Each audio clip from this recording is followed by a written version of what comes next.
A babysitter is charged with molesting multiple children, but nearly 7 years later, her case is yet to go to trial. Team 10 investigator Melissa Mecija shows us one mother's message in her first interview since these allegations surfaced.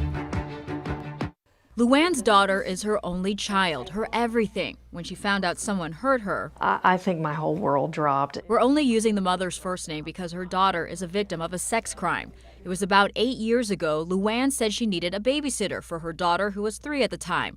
She found Brittany Lyon on care.com. Did my reference checks. I made phone calls to some of the parents that she provided, as reference checks. Luann was preparing for an evening out and had Lyon babysit her daughter. I put her to bed myself. All she needed to do was sit and just make sure, everything's okay. The next morning, Very first thing out of her mouth was, the babysitter's boyfriend was here. They changed my underwear.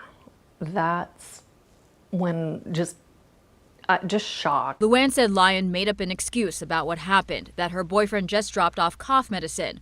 Also said she had to change her to a newer pair of underwear because the elastic was bad. Luann never used her again. Then in 2016, Come across the news article about babysitter and her boyfriend being arrested, and I instantly recognized the name. I saw the picture, I read through, and my jaw just dropped. She immediately contacted law enforcement, telling them her daughter may also be a victim. Lyon and her boyfriend, Samuel Cabrera Jr., were arrested.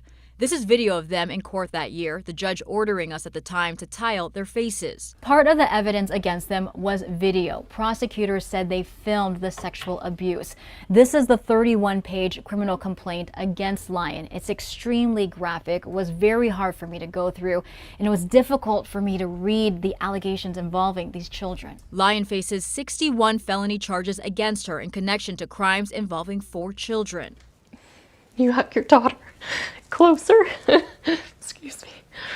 And then just wanting and waiting then for all the answers, right? You want some type of understanding, confirmation, closure. That closure nowhere close to happening.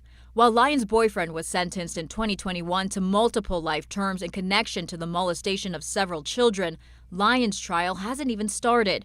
It's been nearly 7 years. While the pandemic postponed trials and many court hearings, 2 legal experts I spoke with said this kind of delay is not the norm. Luann's daughter is now 11. The parents in this case are pretty frustrated, I think, not only on the part of us, but more so the kids. The delays are one concern. Another for Luann, resentencing legislation. Since her case started, there have been several laws passed in California. Luann worried that if convicted, Lyon could either get out early or not receive what she feels is a just sentence. If all of us don't speak up about the increased crime in general, but particularly with these extremely heinous and violent crimes, then I don't know what that says about our system. The district attorney's office said they could not comment because it's an open case, but we did confirm any trial will be delayed yet again. Lyon's private defense attorney is no longer on her case, and a public defender will be taking over, according to the DA's office. Luann said that could delay the start of the trial by months. This has just been delayed and delayed and delayed, and so that in itself is fairly frustrating, right? Where the victims are not being prioritized, or the delays may be strategic in nature. Luann no longer uses any online babysitting service. She encourages other parents, do as much research as you can while hiring someone, and for her, these are her biggest resource, telling babysitting candidates. I have cameras in my home. Just want you to be aware. It's for, my protection and yours. If I could give tips to just avoid one instance, it would be worth it. While her daughter is thriving now, she hopes her story will keep other parents on alert. I just could not sit idly by. You know how strong you are, right, as a mom? You do a lot of things for your kids.